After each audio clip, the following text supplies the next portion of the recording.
how did a sweet girl go from this I'm very happy for you, Rue. to almost destroying her house just to find a suitcase full of drugs? Well, that's Euphoria for you. So how about you strap in and grab something to eat as we dive into a world full of teenage drama? Okay, so the world of Euphoria is hella messy. It follows the story of multiple people, but mainly Rue, and it tells the story of how her drug addiction has practically ruined her life. With that being said, yes, there are going to be talks regarding serious topics such as drugs and so you've been warned. But don't worry, it's not all depressing stuff. We also have fun things like very complicated relationships and people beating the living crap out of each other. Euphoria's first episode starts with a quick summary of the main character Rue's life. She was born a few days after 9/11 and was diagnosed with a slew of mental disorders, like attention deficit disorder, OCD, bipolar disorder, and even anxiety. She noted that her home life wasn't bad at all, but eventually she started taking harder drugs just to cope with her anxiety. Because of this, Rue has to spend the majority of the summer before her junior year in rehab. She even receives a badge signifying her completion of rehab and gets picked up by her sister Gia and her mother Leslie. Despite going through rehab, Rue mentions that she has no intention of staying clean.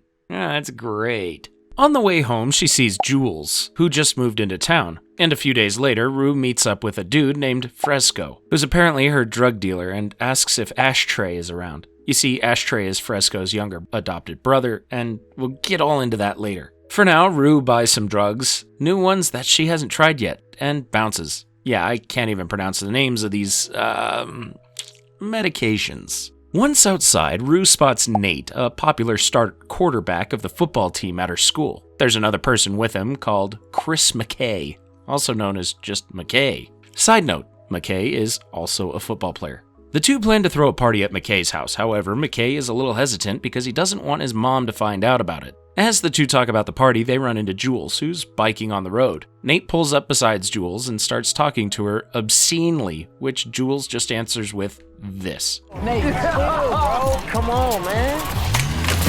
Yikes, that's gotta hurt. You see, Jules moved into this town after her mom, Amy, and dad, David, divorced. She also met this person named Kat in summer school, who invited Jules to go to McKay's party. At home, Jules starts scrolling on a hookup app, seeing all kinds of phallic objects and abs galore. Like, damn. She starts talking to a person whose username is Dominant Daddy, and they quickly agree to meet up with the guy, leading to Jules canceling plans with Kat to go to McKay's party. Back to Rue, she just got home from her trip. The moment she's inside the house, Rue and her mom get into a scream fest because her mom had a hunch that Rue is still doing drugs. Leslie tells Rue that she's going to drug test her, and after that, Rue goes to her childhood best friend Lexi to ask her if she can have some of that fresh urine to trick the test.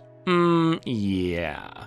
Anyway, after she gets back home, she does the test, and of course it comes out negative. Before leaving, Rue asks her mom if she can spend the night over at Lexi's, and her mom agrees to it. However, Rue has no plans to stay at Lexi's. She's going to McKay's party. Back with Jules, she finally arrives at the motel where she and Dominant Daddy had planned to meet. Over at the party, McKay, Nate, and some other people are talking about a girl named Cassie in a not-so-good way. McKay defends Cassie, saying that she's smart and interesting, but the others are dogging on him. Later, Nate shows McKay some leaked nudes of Cassie to prove his point. Yeah, this Nate guy is a real douchebag. According to Rue, though, Cassie is actually a sweet girl, and she knows this because Cassie is the older sister of Lexi. Oh, and if it wasn't obvious enough, McKay and Cassie are in some kind of talking stage, so basically they're dating. On the way to the party, Maddie, Nate's girlfriend, and also her friends run into Rue, who's on her way to the party too.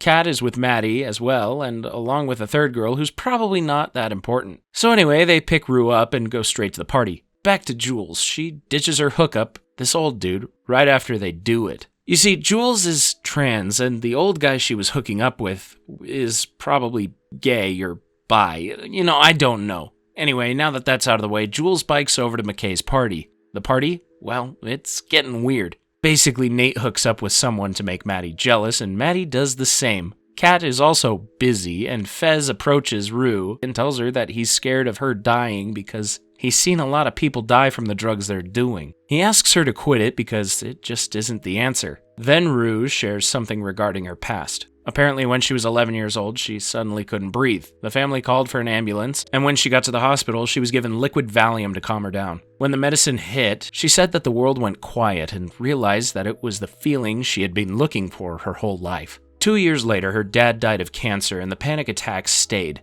Damn. Later on, Jules arrives at the party and Nate spots her. He starts picking on her after getting frustrated with what Maddie was doing with the dude in the pool. Jules defends herself by grabbing a knife and wounding herself, which freaks out Nate. After that, Kat meets with Bibi, one of her friends, and tells her that she just lost her virginity. Okay. Sometime later, Jules leaves the party and Rue comes along with her after the two pass each other's vibe check. Rue stays over at Jules's and the party ends with no further weird things happening. Not really. Remember Dominant Daddy, the dude Jules hooked up with? Turns out that that's Nate's dad. Holy... Episode 2 starts with a short recounting of how Nate discovered his dad's collection when he was just 11 years old. And I don't mean internet here, because his dad was actually the star in each one of these videos. Yikes. By age 12, he entered a rigid diet and workout schedule, and as he grew up, Nate joined the football team at East Highlands Academy during his freshman year and quickly became the team captain. While he loved the crowd and winning, he hated being in the locker rooms because of how casual his teammates were about being naked. Later on, Nate started dating Maddie and liked the fact that he was there to protect her. He loved her feminine side and the fact that she was hairless. Anyway, it's Rue's first day of class and she's nervous. Luckily, she made a new best friend in Jules because of the party. Let's just say they had a great time. Things are different now for Kat. Basically, everyone knows that she's not a virgin anymore, and people are talking. She meets someone named Ethan in class. He looks a bit nerdy, but he passes Kate's vibe check, and the two start joking around. After that, we see Rue get peer pressured in her class to share something that happened to her in the summer. She's having a hard time telling anything she's comfortable with because, well, it was hell. Not just for her, but for her family. The overdose, the rehab, and all of that. Rue breaks down and goes to the toilet. Lexi follows her just to check on her, but the knock on the toilet stall freaks out Rue, leading her to flush down the drugs she was planning on doing down the drain. Rue lashes out at Lexi because of this, but Lexi argues that they're best friends and that it's one of the things that she should do for her. However, Rue tells her that they're not best friends just because they went to preschool together. Uh-oh. Lexi then leaves the toilet in disappointment, especially because she's the one who provided her with the urine for the drug sample earlier. After school, Rue makes her way to a support group called Narcotics Anonymous, where the former drug addicts gather and talk about their experiences. She coerces a dude there to sign her slip, which signifies that she went to the previous meetings too, but really she only went to this one. After she gets it signed, she comes back home and hands it to her mom, who seems happy that her daughter is finally making progress. Later that day, Kat finds out that the video of her having was uploaded without her consent. Maddie asks her if she was the person in the video. Kat denies it, but she knows that it was her and starts panicking. The next day, Kat talks to Troy, one of the people who spread the videos, and threatens to call the police on him if he doesn't clear her name. Troy agrees, and together with his twin Roy, helps with clearing things out. Oh, by the way, these two dudes are the twin brothers of McKay. Anyway, by the end of the week, the rumors are gone. After school, a bunch of things happen in quick succession. Nate offers to take Maddie home, so Maddie hops in his car. Along the way, Nate tries to make up with her, but Maddie raises the volume of the music in Nate's car to drown out his words. When this is happening, McKay goes over to Cassie's house. Kat buys a bunch of makeup, Jules starts texting with a dude named Shy Guy 118, and Rue arrives at Fez's place after being soaked in the rain. Fez insists that Rue leave before people arrive at his house, but she doesn't listen and simply lies down on the sofa. Shortly after, two people show up at Fez's place, and they immediately notice Rue. Mouse, Fez's terrifying drug supplier, pressures her into taking fentanyl. After that, he coerces Fez to pay up for the drugs he used for Rue, which ends up costing Fez $600. Fez hands the money, and Mouse leaves quietly. Whew. Meanwhile, Nate full-on stalks the dude Maddie got on with at the party and enters his apartment. His name is Tyler, by the way. He's just a random dude. Not much to note here. Anyway, Nate falsely accuses Tyler of S.A.ing Maddie, and then he beats him up for it. Meanwhile, McKay goes home after talking to Cassie about his problem with adjusting to college. Later that same night, Nate heads over to Maddie's to pick her up and have a short and spicy date. After the date, Nate drops Maddie off at her house and gifts her with pink lingerie. I guess they finally made up? Over at Rue's side, she finds herself with Jules after the fentanyl fiasco. Jules receives a message from Shy Guy, and the two start flirting over chat. Turns out Shy Guy is none other than Nate. This dude is for real. Just like the previous episodes, episode 3 starts with a short recap of a character's backstory. This time it's about Kat. Her then-boyfriend broke up with her when she was 11 years old because she gained weight during her vacation in Jamaica with her family. The breakup led to her wasting time in watching a lot of TV shows, and then having the idea of writing fan fiction on Tumblr. She got very successful with her writing and became famous online. Now she's writing a new popular phase after her video was uploaded. After checking the comments on that video and seeing how positive they were, Kat decides to become a cam girl. Back to the present, Rue starts regularly attending the post-rehab sharing session and actually reaches a 60-day milestone. The change of heart came after the fentanyl incident when Jules threatened Rue to end their friendship because she didn't want to be best friends with a person speedrunning to death. So Rue's been clean for 2 weeks now.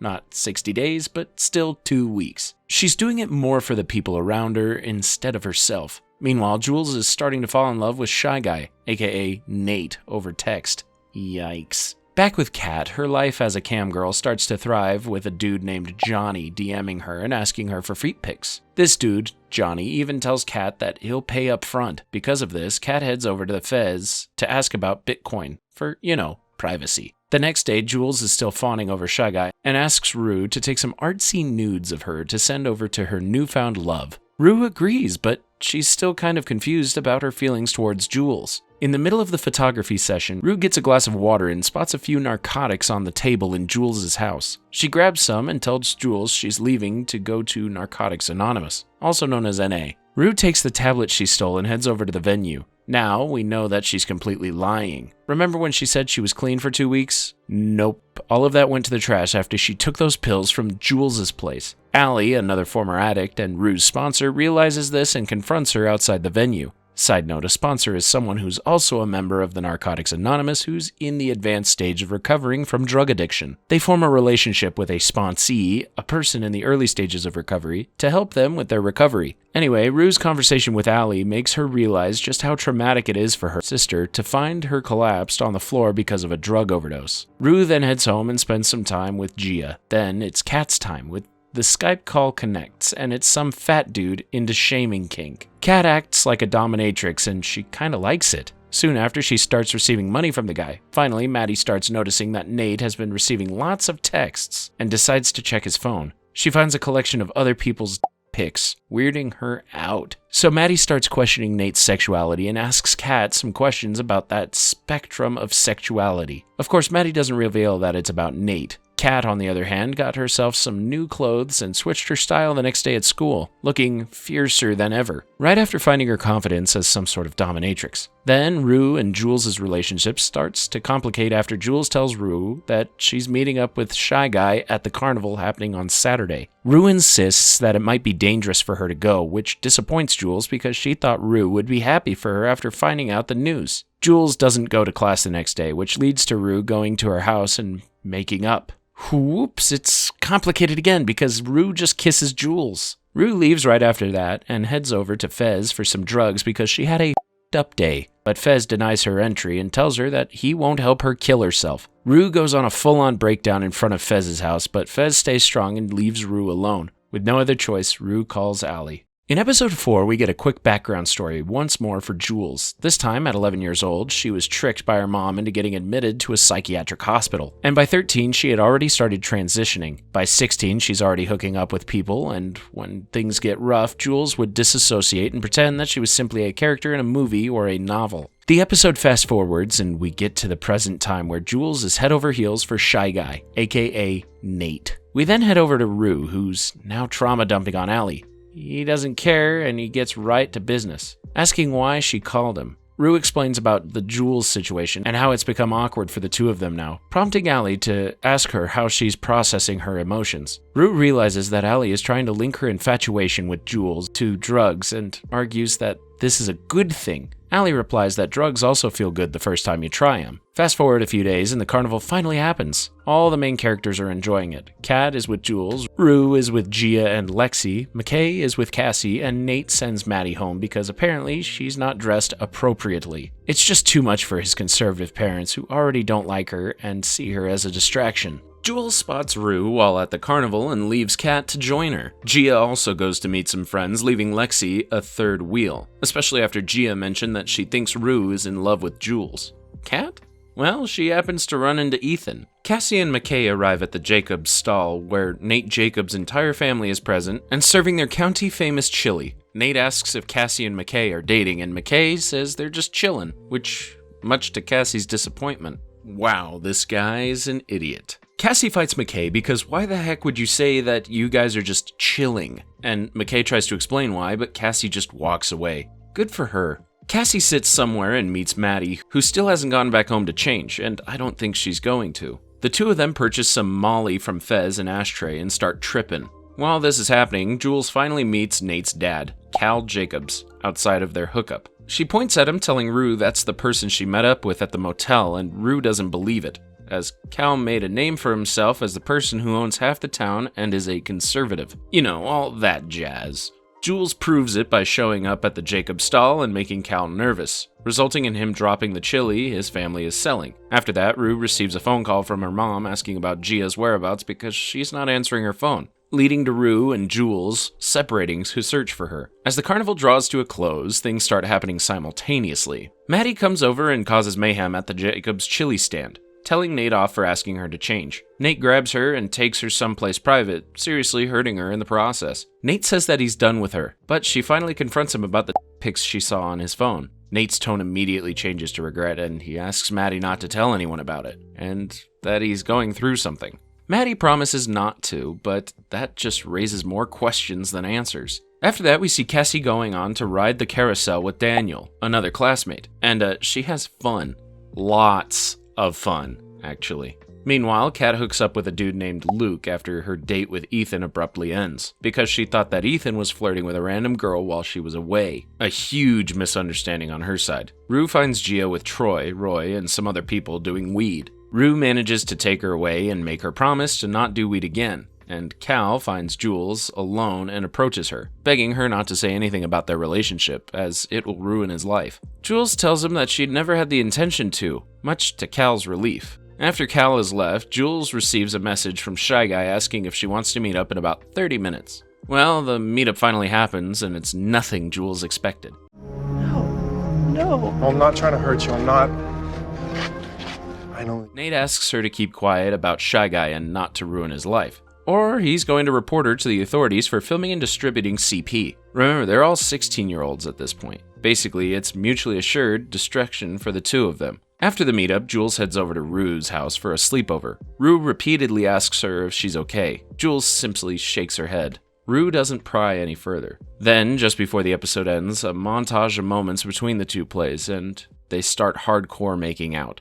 Whoa. In episode 5, it's Maddie's backstory time. Ever since she was a kid, she was loved, but she didn't know why. She used to love pageantry because she didn't have to be the most beautiful or anything. She just needed to have a lot of confidence. However, a news report about a pageant judge molesting children dashed her hopes of continuing pageantry because her mom put a stop to it. She initially protested against her mom's decision by not eating, but by doing that, she found out that she actually liked not doing anything.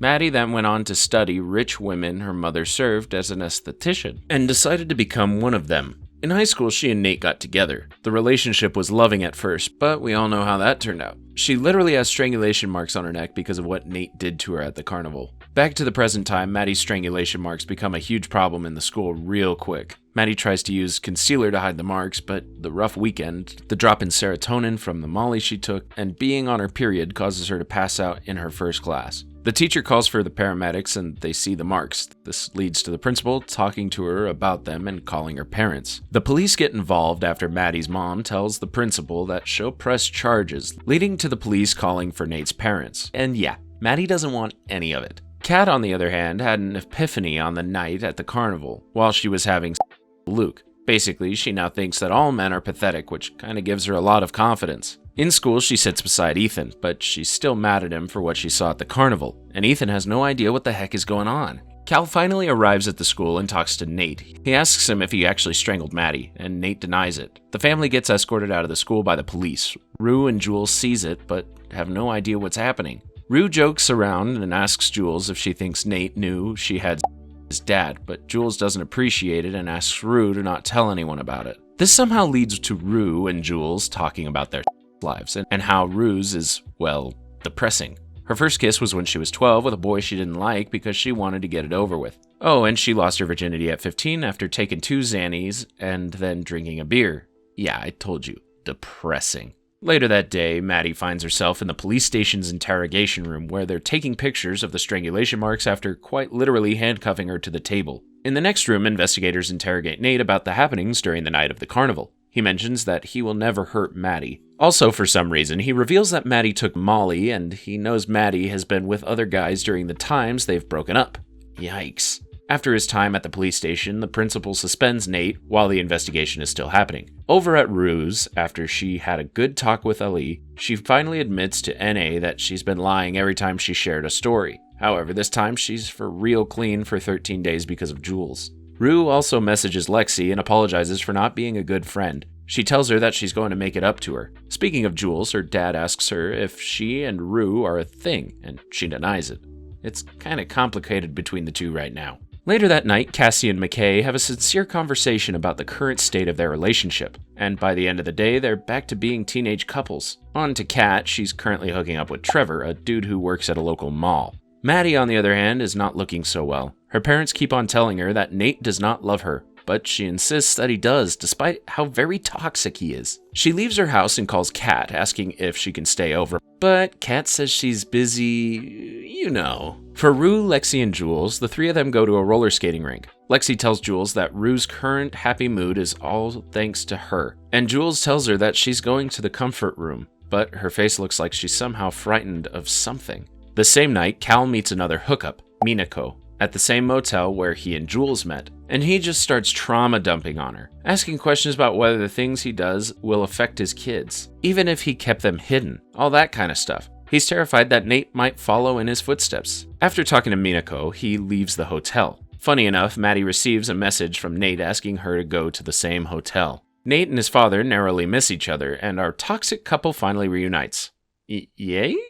In the next episode, it's McKay's introduction time. When he was a kid, his dad put a lot of pressure on him to become a great American football player. He was great during his high school days. Apparently, he broke records for East High's most receptions, most yards during a game, most yards per catch, and most yards after the catch. I don't know much about football, but that sounds amazing. These feats lead him to being scouted by colleges to play for their team. However, upon getting to college, he realized that not only are the players there as good as him, but lots of them are also much better. This led him to spending the preseason on the bench. Not to mention, he also started dating Cassie around this time, which acted as a distraction because he only thought of Cassie most of the time. And to put the final nail in the coffin, his chance of going pro?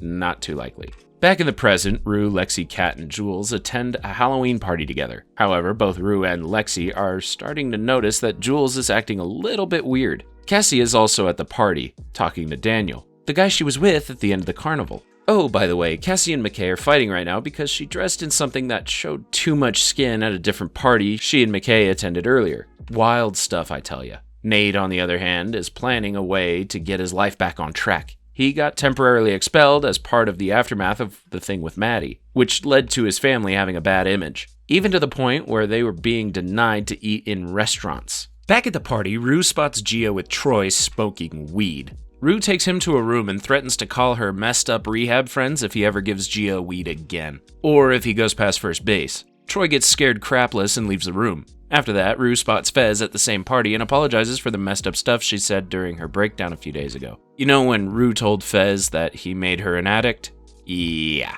Kat and Ethan also start talking, but Kat stops his advances and tells him that they have no chance of being a thing. A lot of money can make people unapproachable. Cassie, still at the party, starts full-on flirting with Daniel on the dance floor. Apparently, the reason for Cassie and McKay's current awkward relationship happened after McKay's college Halloween party. Basically, the two tried to do some hanky-panky, but a bunch of dudes just peeled him away from her, pinned him down, and then started humping him. Yeah, this show is all kinds of crazy, so don't even ask me. McKay then went to the toilet after that and sobbed. Soon enough, McKay composed himself and the two restart their intimate moment. However, Cassie now feels weird because what the hell just happened? Back to the present, Daniel takes Cassie upstairs and starts getting intimate with her. No hanky-panky though, because she has a boyfriend. Girl, be for real. Anyway, McKay somehow arrives at the party and starts looking for Cassie, before Lexi talks to him and tells him that Cassie went home earlier. Cassie stops Daniel when things get a little too serious, and Daniel verbally lashes out at her, telling her that nobody is truly interested in her and everyone who said so is just trying to get in her pants. What a loser. Finally, we discover why Jules is acting weird all this time, and it's because of, surprise, surprise, Nate. Rue has no idea about all of this and isn't taking it very well. See, before the night of the party, Nate contacted Jules to make a false statement regarding the choking incident. Then he drives over to Tyler and does the same. Detective Riley, the investigator in charge of the case, feels like something is off about it. She asks Jules if she was being coerced into making the statement, and she denies it, despite Riley telling her that making false statements can be punishable by 7 years of imprisonment. Then, back to the present, Maddie and Nate pull up to the party, and Jules sees this. Rue looks at Jules to see her horrified. In episode 7, it's Cassie's backstory time. She was an aspiring figure skater, and her dad, Gus, initially supported her in it. However, once Gus couldn't afford lessons anymore, he discouraged her. Then, as she entered puberty, she developed a deep bond with her mom, Suze. However, Gus and Suze stopped getting along around this time, which led Gus to leaving the family. Cassie found out through a classmate that the main reason Gus left the family was because Suze cheated on him, and Cassie realized that it might be better if they're apart, if that's the actual reason. One night, a week before Cassie's 15th birthday, Gus contacted her and asked her to let him enter the house. But he just retrieved some china and left, presumably to sell them for drugs, because he got addicted to painkillers after he got in an accident some time ago. Back to Cassie, she apparently loved every person she'd been with, and all of them asked for the same thing: recorded videos of them performing sexual acts. She also knew that after she broke up with them, her ex-boyfriends would upload their videos online. The first time she found out, she had a panic attack. However, as time went by, she stopped caring, as she thought that by the time she graduated from college, 99% of the population would have had their nudes leaked. Girl, I highly doubt that. However, Cassie is dealing with something more serious right now. She is pregnant. Meanwhile, Tyler gets imprisoned after his confession, and Nate is finally back in school. Rue, on the other hand, is suffering from depression. She just binged a crap ton of Love Island and hasn't gone to school. Right after the Halloween party, Rue starts to feel like something's off between Jules and Nate. Before her depression, Rue started piecing things together with Lexi, and she arrived pretty close to what actually happened. Rue can be an actual detective, but like the psycho kind. The next day, Cassie meets with Maddie, Kat, Lexi, and BB to ask for advice on whether to tell McKay that she had been flirting and making out with Daniel. The majority agrees to keep quiet about it, and Kat had other opinions and told Cassie to just tell McKay about it, because it's not like they'll stay together forever. Maddie tells Kat that she's not being a good friend right now. She also reminds her that she's been MIA on the whole Nate police thing, and she was unavailable when Maddie wanted to sleep over too. The two of them had a verbal altercation, which led to Kat leaving the place crying. Then Nate comes home and sees his dad in his room. Cal tells him that he doesn't know what Nate did to get out of the situation he found himself in, and he knew that Nate didn't deserve it. He just wishes that it didn't teach him the wrong lessons. Continuing the timeline before Rue's depression, she meets her mom's new boyfriend, Rick, and hates his guts. She then finds herself at Fez's place talking about the whole Jules-Nate theory and asking Fez if he could maybe scare Nate with his guns in the name of revenge, but Fez simply brushes her off. You really have lost your f***ing mind, Rue. So the combination of everything I mentioned and Jules going away to visit friends equals depression for Rue. We then see Jules boarding a train and meeting up with her friend TC, who lives with their friend Anna. Eventually, they all vibe with Anna, putting makeup on Jules while they talk about their lives. Meanwhile, Cassie tells McKay that she's pregnant with his child. McKay tells her that he's not ready for that kind of responsibility and that he's going through a lot of stuff right now. He asks her if she's going to keep the baby, and Cassie tells him she's not going to. However, she just wants to keep dreaming about it for a minute. Yeah, I'm depressed about whatever's happening with Cassie. As the episode draws to a close, a bunch of things start happening simultaneously again. Jules, together with Anna and TC, goes clubbing. Anna and Jules, in particular, vibe so much that they start making out at the club. Jules, high as hell, imagines Nate entering the club, but it's apparent that she's substituting Nate for Anna, while the two of them engage in oral. Yikes. Meanwhile, Rue is now having kidney problems because of her depression, preventing her from going to the bathroom. Nate and Maddie pull up at Fez's shop, and Fez threatens Nate and tells him to not mess with Rue and her friends, or he's going to end them. Cool guy for real. Later that same night, Kat cams with a creepy person, leading to her shutting down the session in the middle of it. Nate reports Fez to the police, and Leslie finds her daughter, Rue, on the ground because of her kidney problems. She sets up a bath for Rue and changes her bedding before comforting her and sleeping beside her. Cassie, on the other hand, asks her mom for help with the baby's abortion. The next day, Jules tells Rue that she missed her so much. Man, what a heavy episode.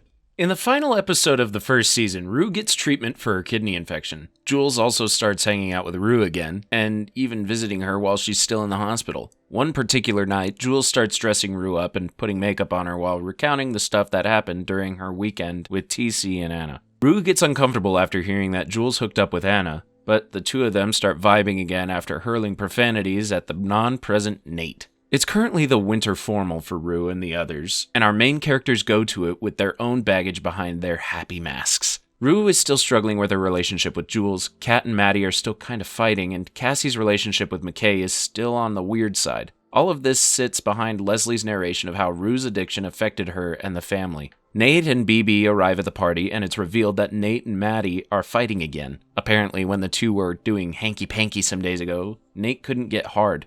Nate blamed her for this because of the rumors floating around that he might be gay. Maddie told him that it's fine if he's into guys because sexuality is a spectrum. Nate told her to shut up before taking a shower. While he was in the shower, Maddie noticed a CD inside a book and took it home with her. Back to the present time, just like the first episode, the two are trying to make each other jealous at the party by dancing with other people. Meanwhile, Rue follows Jules, who took some photos to show Anna at the toilet, and the two have an uncomfortable conversation. I want you to want to kiss me so bad that you don't even ask. Yikes, I think Rue's face says it all. After the awkward conversation, Jules just invites Rue to dance and forget it. For Kat, well, she's finally honest with herself and approaches Ethan. She apologizes for being rude to him after the Carnival thing, and the two finally get together. After some encouraging words from Lexi, Kat and Ethan leave the party together. In a flashback, Cassie had the baby aborted, and Nate had a very heated argument with Cal after Cal started talking to Nate about leadership. Nate didn't take his dad's advice well, and the two of them tussled, which eventually ended with Cal pinning his son against the ground. This leads to Nate's mental breakdown, with Nate calling his dad the F word, and Cal retreated to his room looking unsure of everything. Back to the present, Rue heads over to Nate, who has left the party after Maddie beat him at his own game, as usual. Rue threatens Nate that if he doesn't lay off Jules, Fez, and her friends, she's going to ruin his family because she knows about Cal's secret. Nate fires back by telling Rue that she's in love with someone who wouldn't remember her in 10 years, referring to Jules. After that, Nate leaves a flabbergasted Rue behind. Jules sees Rue outside and talks to her. Rue asks her if she's in love with Anna, and Jules says yes. Rue then asks if she's in love with her, and Jules also says yes. The two of them then leave the party and get a bunch of their stuff and just leave the town behind. Meanwhile, Fez is robbing a man named Philip Redmond. As Philip puts the money for Fez, Philip's son sees what's happening. Fez looks at the kid, and Philip takes a chance to grab hold of a gun he has stashed. Fez notices and starts beating up Philip in front of his son before grabbing the money and leaving. Fez then gets home to Mouse and his accomplice waiting for him. He gives them the money, and a tense air forms between the two. Back to Rue, her mind has changed, and she now thinks that leaving the town behind isn't a good idea. Jules boards the train, but Rue stays behind. We are then brought back to Leslie's narration at the start of the episode, and we finally find out that after Jules left her, Rue has relapsed. Damn it, Rue! And we are on to Season 2. The first episode starts with a brief history of Fez and, in extension, his family, Ashtray and his grandma. Basically, he started living with his drug dealer grandma at a very early age, and had always accompanied her during drug deals. She taught him everything he needed to know about the business she's running. Ashtray was a kid who was left with his grandma as collateral, and his mom just never came around to pick him up. One thing led to another, and Fez's grandmother collapsed on the floor, leading Fez, driving her to the nearest hospital. Next thing he knew, his grandma wouldn't wake up anymore, and he had a business to run and a kid to feed. Then a little bit of time skipped happens, and right after Fez's last appearance in the first season, remember the one where there's some tense air between him and Mouse? Well, it turns out that Ashtray just killed Mouse and wounded his accomplice. Whoa, wild stuff. Back with Rue, she's completely relapsed and finds herself inside Fez's car together with Ashtray. They're heading to a drug deal, and upon arrival, Rue meets this girl, Faye, another addict. Things go south real quick with Laurie, the drug supplier, orchestrating the whole deal, telling everyone to strip to make sure nobody has a wire with them. Yep, this includes Rue and Faye. After making sure that nobody's wired, she asks where Mouse is. Fez tells her that Mouse won't be coming anymore because Fez didn't like how he did business. And after that, Fez gets what he came for and leaves the place with Rue and Ashtray. Then the scene shifts over to a New Year's Eve party where all the main characters are present except for Cassie. Lexi tells Maddie that she and Cassie argued on the way to the party, and Cassie told her to drop her in the middle of the road. Cassie then goes to a nearby convenience store and runs into Nate, who's also on the way to the party. The two of them catch up, eventually revealing that they're not with their former partners anymore, and make their way to the party. Maddie tells Lexi that Cassie's going to be fine and starts looking for an empty bathroom. She knocks on one in surprise.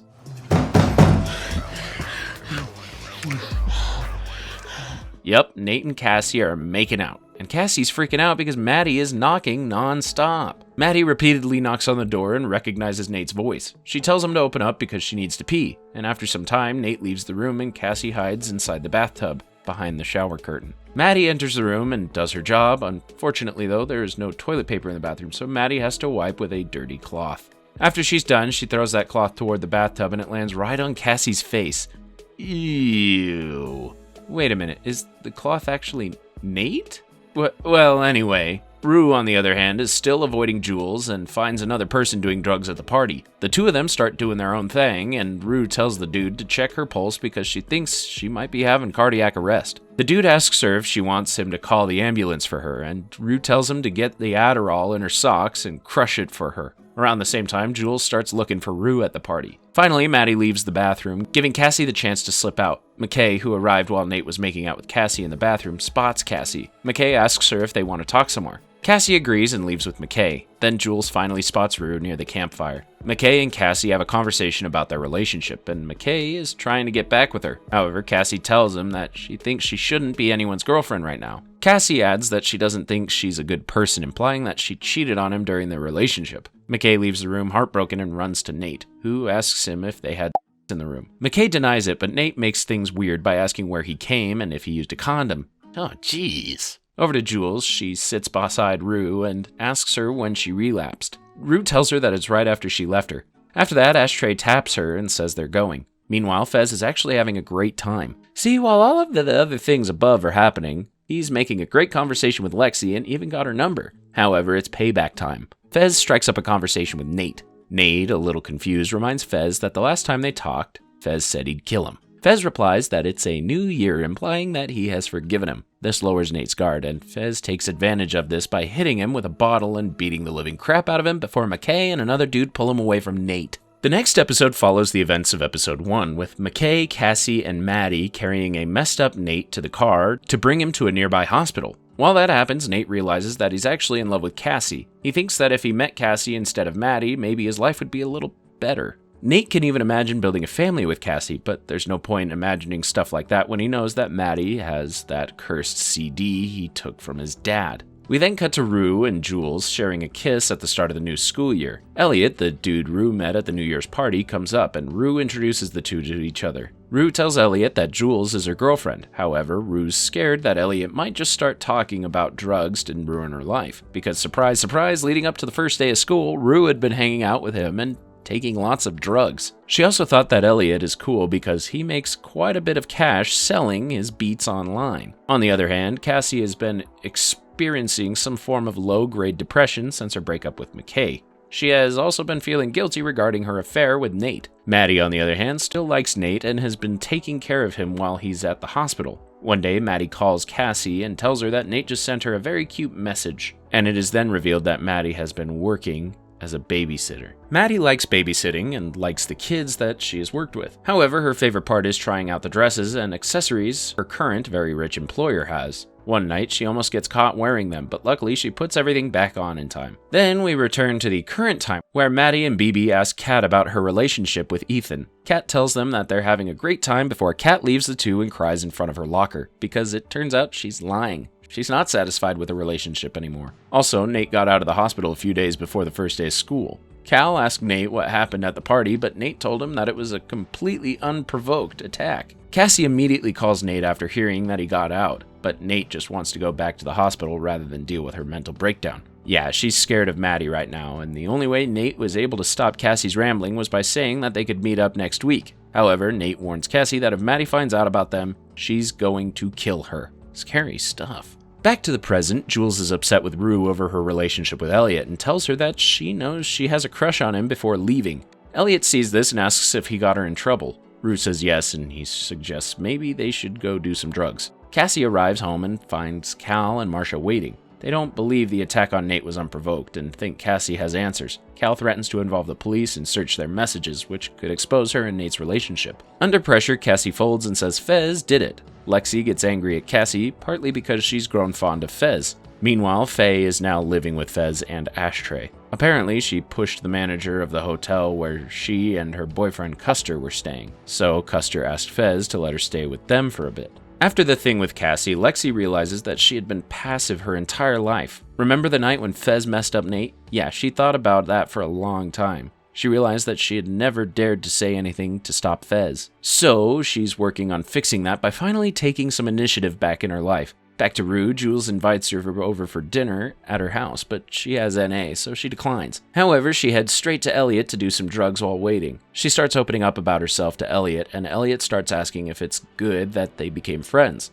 Rue asks why, to which Elliot replies that they might not bring the best out of each other. Rue says that she's fine with that. Over to Kat, she just can't seem to love Ethan as much as he loves her. Ethan messages her and he's on the way to pick her up for bowling, and Kat messages Jules if she wants to join them. Back to Rue on her way to NA, she spots Cassie running towards Nate's car.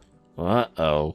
Elise spots Rue heading towards the NA and immediately knows that she's still on her suicide mission. Rue ignores him and heads inside. Meanwhile, Nate drives Cassie to a construction site and tells her that they can't meet up anymore. Nate admits that he has feelings for Cassie, but fully regrets that they hooked up. An emotional Cassie decides to leave the car and run away. Later, Lexi finally arrives at Fez's store, and she strikes up conversation with Fez. However, she gets spooked that Faye is just hanging around there. Faye tells her that there's nothing between them, and Lexi starts looking at drinks. Cal arrives soon after, and a tense mood presents itself.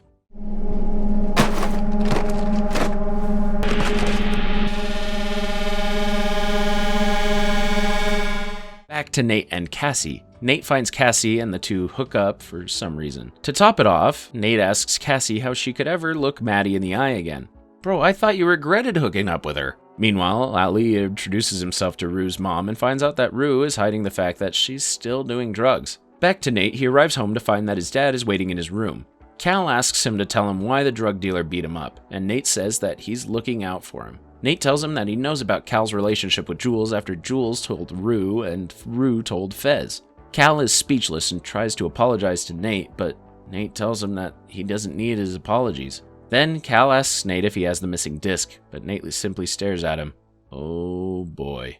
In episode 3, we finally get a glimpse at Cal's backstory. In the flashback, he spent almost all of his time with his best friend Derek. He was on the wrestling team with him, and the two were inseparable, even after they both got girlfriends. You know, two just very good roommates. You feel me? One time during their graduation, the two decided to celebrate with just the two of them. They pulled up to a gay bar and the two of them started drinking. Then, as if to finally release their pent-up feelings for each other, they start making out. But this newfound freedom won't last because the next day, Marcia called Cal to tell her she's pregnant. Cal acted happy at first, but after the call was dropped, he started crying after realizing that he could never be true to himself anymore. Then we go back to the present, where Gia just caught Rue singing and asks her if she's high. The episode goes on to another flashback where Rue fooled Gia into thinking that she needed weed for anxiety. So Rue just tells Gia that it's weed. Rue also fools Jules about the weed thing after that, while adding the fact that she wants Jules and Elliot to be friends. So finally, Jules and Rue head over to Elliot's. Jules starts asking him questions regarding his sexuality and his intentions with Rue. Elliot answers that he wants to be friends with both of them.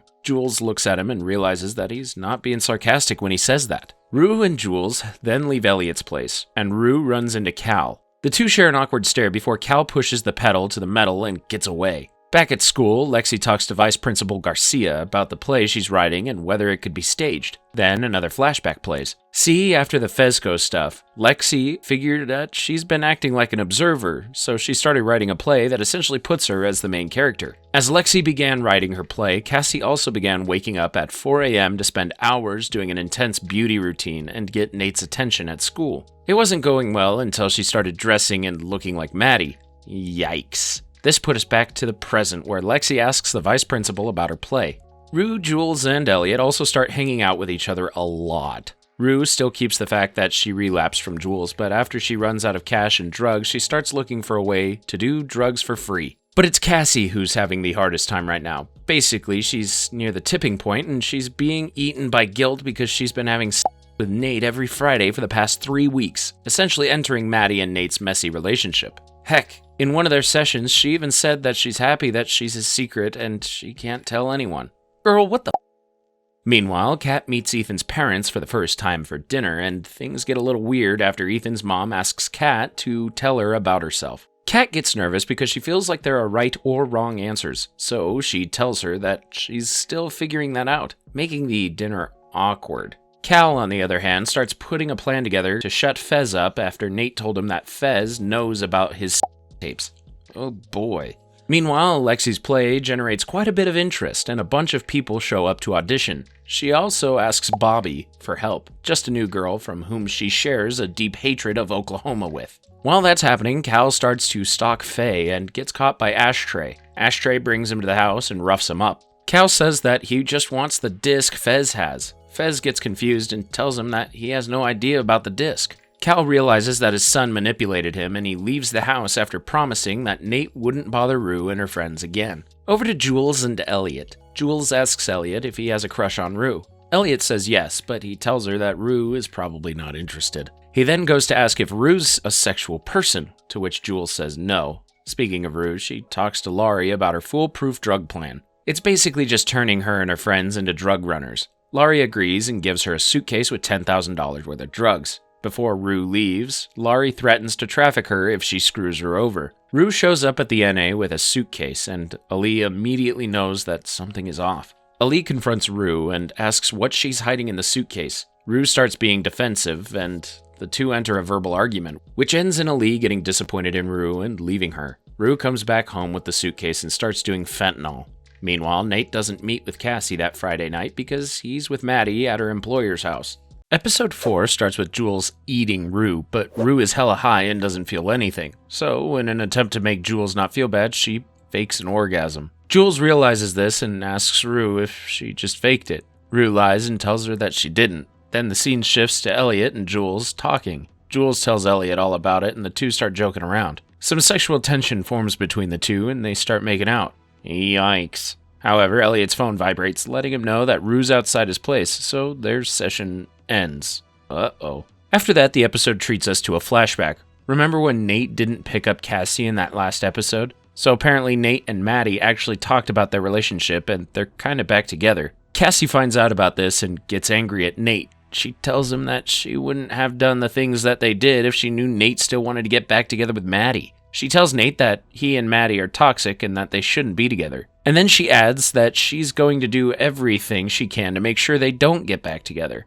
Wow. Nate, of course, calls her crazy because of it. And after a psychotic spat, Cassie leaves Nate's place to go home. After Cassie returns home, Lexi asks her if she'd gotten fat, and Cassie gets offended by it, and we finally get to see that the play that Lexi wrote is actually based on her own life. Lines of audition and real-life Cassie overlap, which is great storytelling, to be honest. Back to the story, Nate prepares to head out to Maddie's birthday party and encounters a drunk Cal who tells him that he's going for a ride. At the birthday party, Kat tells Maddie that she's starting to not like Ethan. And Maddie tells her that sometimes what a person should want is different from what a person actually wants. Shortly after, Nate arrives at the party. Meanwhile, Cal drives down to the gay bar where he and Derek went to celebrate their graduation. There, he meets another person, but in his drunken state, he starts thinking it's Derek.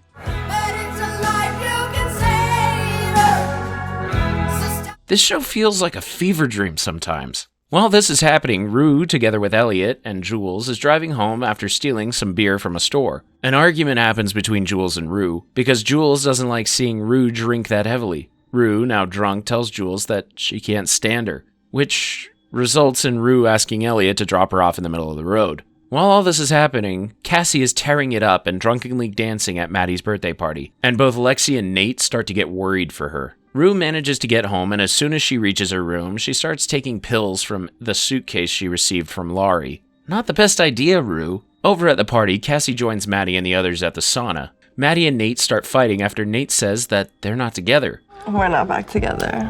You're not? No. I mean, I was gonna say no, but why are you saying no? In the middle of the argument, Cassie throws up in the sauna, causing everyone to leave.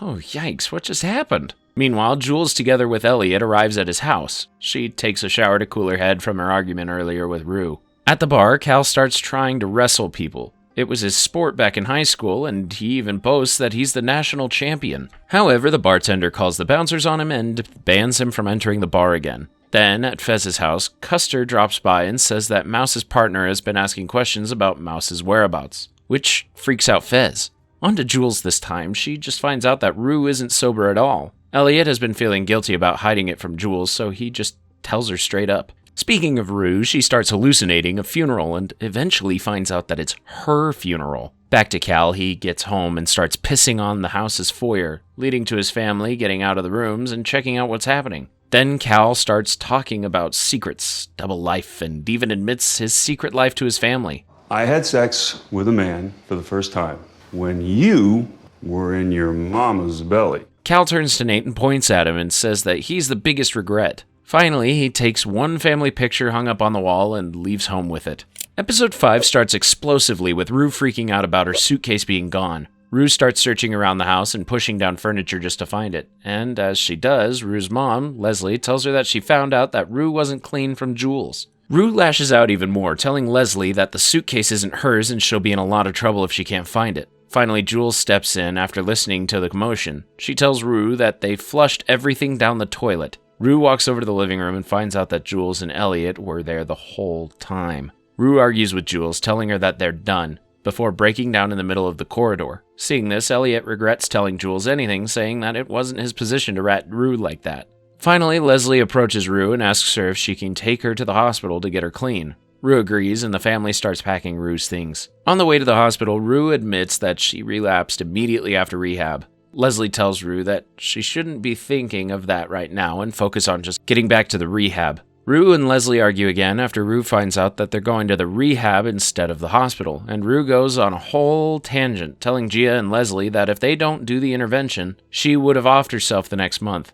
Then Rue tells her mom that she can't handle going to rehab and asks Leslie to drop her in the middle of the road. Leslie says that she will not do that, but Rue gets out of the car the moment it stops at a stoplight and runs away. Rue arrives at Lexi's place to ask her if she could use the bathroom. Then all of a sudden, everyone at Maddie's birthday party aside from Nate emerges and greets her. Rue greets them before heading straight to the toilet. Suze, Lexi, and Cassie's mom immediately notice that something's wrong with her, so of course she calls Leslie. Rue comes out of the bathroom only to find that her mom is already there with the others. Leslie asks Rue to get in the car, but Rue argues that she can't stay clean. Cassie interjects, saying that she could just take it one day at a time. This seems to have pissed off Rue, and she instigates trouble by revealing that Cassie had been having with Nate. Maddie, who's also there, goes ballistic and starts running after Cassie for answers. How long have you been him?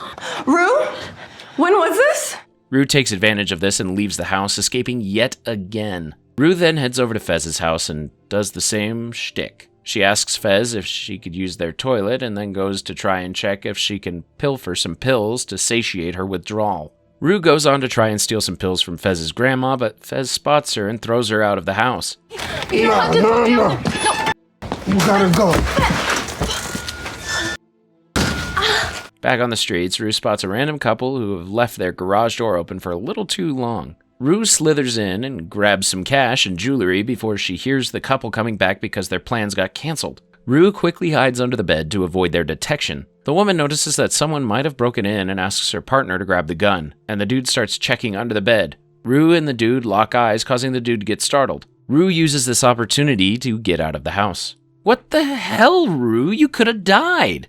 After that, 2 policemen spot Rue and ask her where she's headed. Before Rue can give them an answer, she vomits in front of them and starts running. Ugh. This starts a lengthy chase scene between Rue and a few police units trying to track her down. Eventually, she escapes using the good old hide inside the garbage can and heads over to Laurie's place. Laurie greets Rue warmly and lets her in. Rue immediately tells her that she doesn't have the money yet, but she has jewelry and $2,000 in cash. Unfortunately, Laurie tells her that she needs to pay it all in cash. Then Laurie notices that Rue is going through withdrawal and she starts talking about her life. Rue's mind is all over the place and ignores everything until finally she tells Laurie that she needs to go to the toilet because she feels sick. Laurie finds Rue collapsed on the ground. She helps her undress and get her to the bathtub. before injecting her with morphine to help her withdrawal. With consent, of course. Are you sure?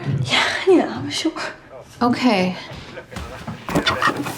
After that, a flashback plays of the time when Rue had read a eulogy for her father's burial, where she says that she will miss him until she closes her eyes. Finally, Rue wakes up at Laurie's place and notices that all the rooms are padlocked. She escapes Laurie's place through the window and heads back home. Man, Rue, what are you doing? In episode 6, Rue is having a lot of trouble with her withdrawal. Her mom and sister have all forgiven her for what she did a few days ago. But here's one person whom Rue really wants the forgiveness of. Ali. One day she sits in front of the table and calls Ali. She asks for forgiveness and tells him that she regrets everything she said that night. Ali tells her that he forgives her, causing Rue to cry. Ali then visits Rue's house and offers to cook dinner for them. He asks Gia to help them while sending Rue and Leslie over to another room.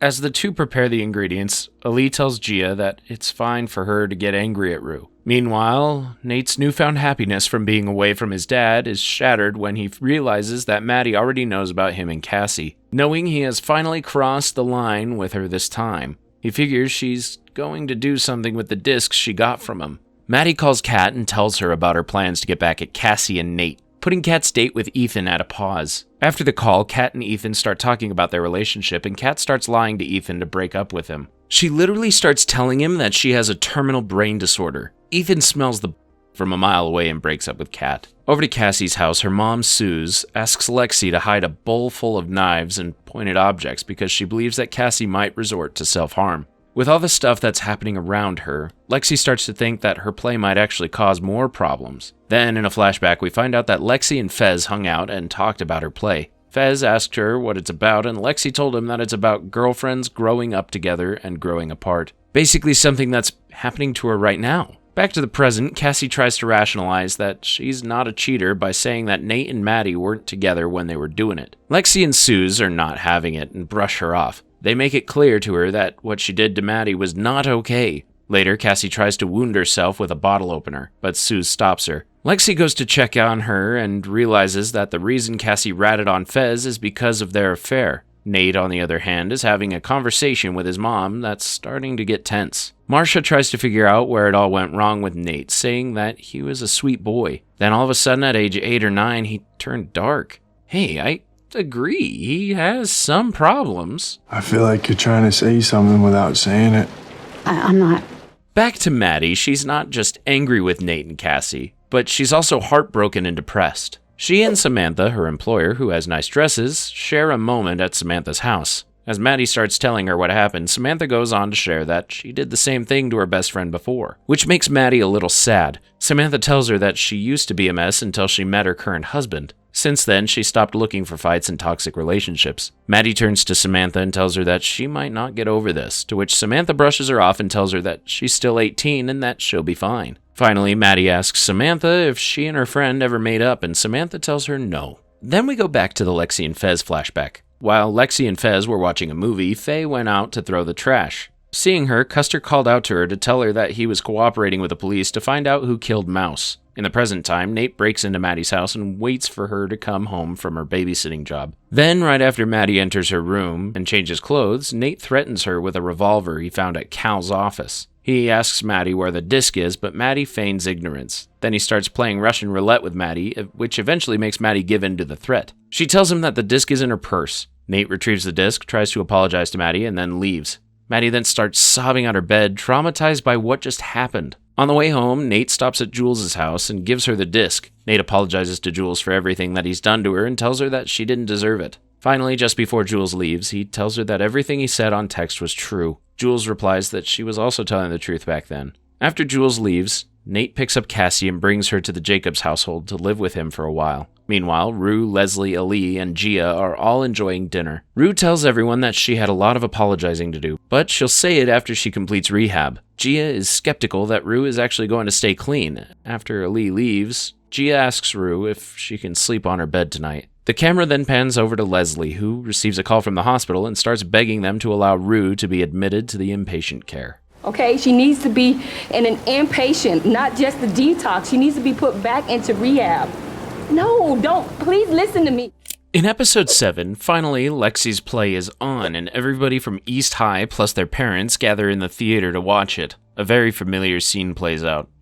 It's very similar to when Rue's dad died, and Rue had to give a eulogy. Lexi checks out on her and makes sure she's fine, but finds out she's already doing drugs. Oh, Rue. As the play continues, Maddie, Cassie, Rue, and Kat all realize the play is about their friend group. Then a brief flashback plays, highlighting just how worried Lexi is about how the play will be received, especially by Cassie. We go back to the present time where people are enjoying the play fully except for our main cast, who all have mixed feelings about it. Cassie especially isn't too happy about how Lexi depicts her in the earlier parts of the play. Cassie's play counterpart is whiny and annoying at times, which of course is a heavily satirized version of herself. The scene then shifts over to Fez, who's preparing to attend Lexi's play. However, Custard enters the house and asks where he's going. Fez tells him to worry about himself, not others, foiling Custard's plans on getting a recording from Fez regarding Mouse's death. Faye looks at Custard intentionally before we're thrown back to Lexi's play again. At this point in the episode, things happening in the play and things that have happened in Lexi's life interweave. Scenes are rapidly shifting back and forth. The play shows the time when Lexi and Cassie were still being visited by their dad, and how Lexi sat in the backseat of the car and cried. It also shows the time when she and Rue were over at Fez's shop and talked for a long while. A collection of events that happened in her life that shaped her.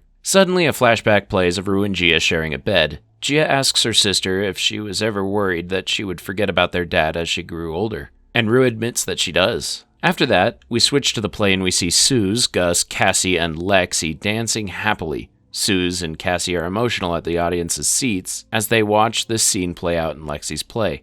Then we switch over to Fez's house once more. Custard calls Faye to tell her to be cool. Ashtray catches this and starts growing suspicious of Custard's intention for dropping by at their place. Fez calls Faye and asks her if he should wear a tie or not. Then, before leaving, Fez grabs a small bouquet and looks at the mirror to check his appearance one more time.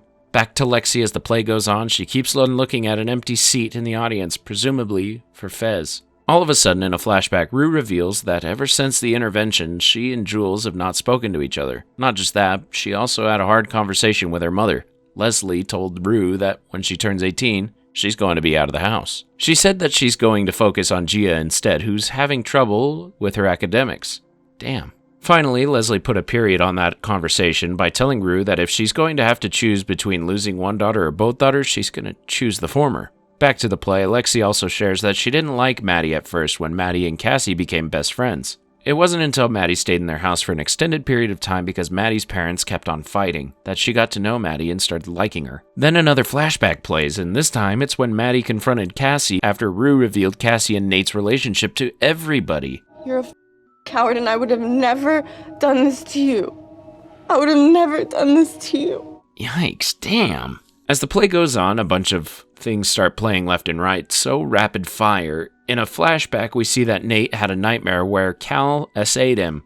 Yikes. Meanwhile, Jules destroyed the CD Nate gave her, and Maddie quit her babysitting job and received a purple dress from Samantha. It's one of the dresses she wore when she first started that job. Then the play breaks out into some kind of hanky-panky dance, and Ethan playing Nate's role and taking the lead. The dance depicts the athletic teams of the school as homosexuals with choreography that involves sexual acts. Nate leaves the theater after he's had enough of the humiliation, and Cassie chases after him, but Nate gets angry at her because she's Lexi's sister. He tells her to get lost and move her things out of his house. He adds that there's nothing to laugh about because the whole dance number is homophobic.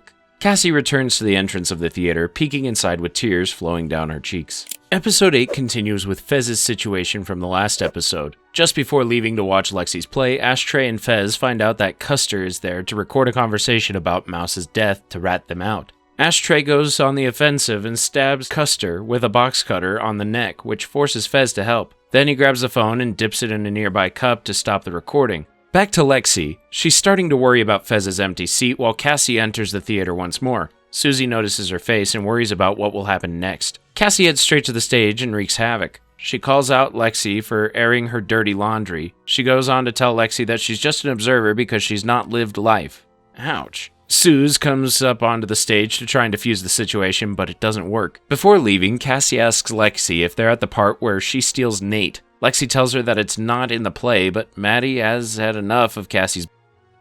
Is this the part of the play where I steal Jake from Marta? No, Cassie, that's not in the play. It is now.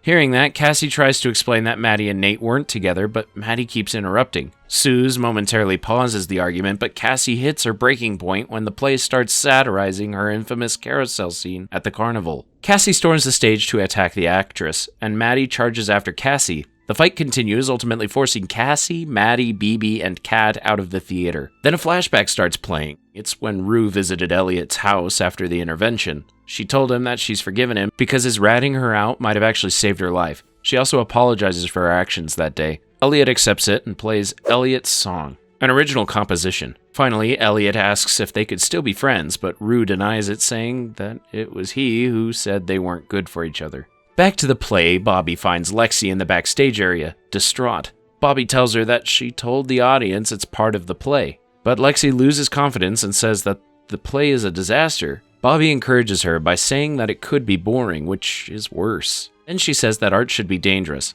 Following this, Lexi regains her confidence and starts preparing. Rue, at the audience seats, starts a Lexi chant to encourage Lexi and the actors to continue the play. Lexi comes out to the stage and admits that she did not see any of that coming. She then talks about a conversation she had with a friend about a time when she was worried that her play might hurt people. That friend, of course, is Fez, and he's not having a grand old time at all. After Custer's death, Fez tells Ashtray to simply surrender and that he'll take the fall for Ashtray. However, Ashtray doesn't want to do this and locks himself in the bathroom after gathering the guns inside the house. Moments later, the police break into the house and subdue Faye. The police then ask Fez to slowly back off the bathroom door. Ashtray starts unloading bullets and an extended shootout happens between him and the police. Then Ashtray feigns death, which leads to one officer opening the door and falling into Ashtray's trap. Ashtray then picks up a nearby shotgun and kills the officer. The scene then fades as another officer shoots Ashtray, killing him.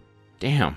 Meanwhile, Nate finds Cal at a warehouse. The two share a short conversation before Nate reveals that he has reported Cal to the police. The show wasn't clear on what charges, but it most likely has something to do with the tapes he has. Shortly after, police officers arrive at the scene to arrest Cal. Nate leaves the warehouse with tears in his eyes. Back to Lexi's play, the current scene is heavily based on Rue's reading of her eulogy. Again. The audience reacts emotionally to the scene unfolding in front of them. Rue specifically starts crying as she relives the painful memories associated with that specific part of her life. The day after the play, Rue calls Lexi to tell her that she really enjoyed the play. Rue asks if she can come over, and Lexi says yes. After arriving at Lexi's place, Rue tells her that watching her play felt like the only time she could take a look at her life and not hate herself. Rue adds that the play really meant the world to her. After a lengthy pause, Lexi asks Rue if she thinks about her dad often, and the two of them start sharing their traumas regarding their dads, while also reaffirming their love for each other. We then switch back to the end of the play where the curtains close and the audience erupts in a loud applause. Then the scene shifts over to Cassie, Maddie, Kat, and BB in the bathroom. Both Cassie and Maddie are wounded because of their fight. Cassie reveals that Nate broke up with her before she went to the stage earlier, and Maddie tells her that it's just the beginning. After the play, Jules heads over to Rue and tells her that she loves and misses her. Rue doesn't say a word though, and just kisses Jules before leaving the theater. Rue goes on to reveal that she stayed clean until the end of the current school year and that she set her sights on being a good person. And that's where the complicated world of Euphoria stops for now, but there's another season out, and so you'll have more drama on your plate very soon. Don't forget to like, subscribe, comment, do all those other awesome things you people do, and I will see you next time.